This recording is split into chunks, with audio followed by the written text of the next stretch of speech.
Hello guys, journey গাইডের একটা নতুন ব্লগেতে তোমাদের সকলকে স্বাগত। আজকে আমরা হাজির হয়েছি সোদপুরের সাই বাবার মন্দিরে। তো চলো দেরি না করে ব্লগটাকে শুরু করে দিই।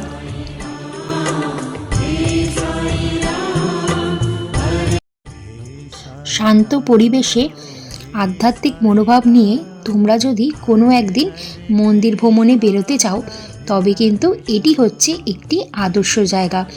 এটি হচ্ছে সোদপুরের সাই বাবার মন্দির, যেটা কিনা আছে গির্জা মোড়ে। তোমরা এখানে আসতে চাইলে তোমাদের আসতে হবে সোদপুর স্টেশনে, আর সেখান থেকে তোমাদের চলে আসতে হবে বিটি রোডে।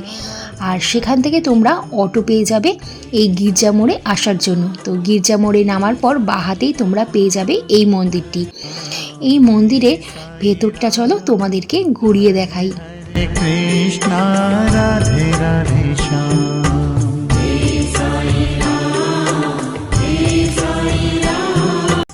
এই মন্দিরে আমরা এসেছিলাম সকালবেলা, তাই এতটা শান্ত ও স্নিগ্ধ হয়ে আছে। মন্দির খোলার পরই কিন্তু এই মন্দিরে আমরা প্রবেশ করি। আর এই মন্দিরের বাইরে তোমরা পেয়ে যাবে এখানে পুজো দেওয়ার বিভিন্ন সামগ্রী, আর সেখানে জুতো রাখারও সুবন্দোবস্ত রয়েছে। আর এই মন্দিরে সন্ধ্যাবেলার দৃশ্য কিন্তু আরও সুন্দর। তখন কিন্তু চারিপাশটা আলোকসজ্জায় সেজে ওঠে। চলো সাইরামকে তোমাদেরকে দেখাই।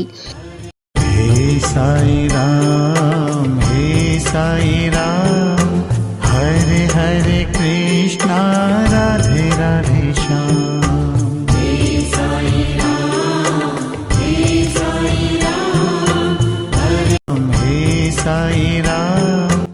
বাবার দর্শন পেয়ে মনটা যেন ভরে উঠল।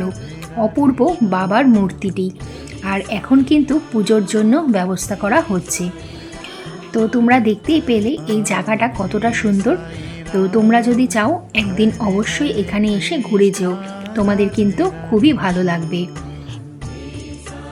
এবারে চলো তোমাদেরকে দেখিয়ে দিই এই মন্দিরের টাইমিং কি আছে, মানে কটা থেকে কটা অবধি খোলা থাকে। তো তোমরা দেখতেই পাচ্ছ যে এই মন্দিরে প্রবেশ করার সময় কি আছে। তোমাদের কিন্তু আসতে হলে এই সময়ের মধ্যেই আসতে হবে। তো তোমাদের আজকের ভিডিও কেমন লাগলো তোমরা অবশ্যই কমেন্টে জানিও। যদি ভিডিওটা ভালো লেগে থাকে তবে একটা লাইক করে দিও। আর যারা প্রথম আজকে আমার ভিডিও দেখছো তারা কিন্তু অবশ্যই চ্যানেলটাকে সাবস্ক্রাইব করে দিও, কারণ তোমাদের এই মোটিভেশনটা আমাকে সাপোর্ট করবে পরবর্তী ভিডিও বানানোর জন্য। তো আজকের মতন ব্লগটাকে এখানেই শেষ করলাম। তোমরা ভালো থেকো, সুস্থ থেকো আর সাবধানে থেকো। আবার দেখা হবে তোমাদের সাথে পরবর্তী একটা ব্লগেতে। হরে হরে কৃষ্ণ রাধে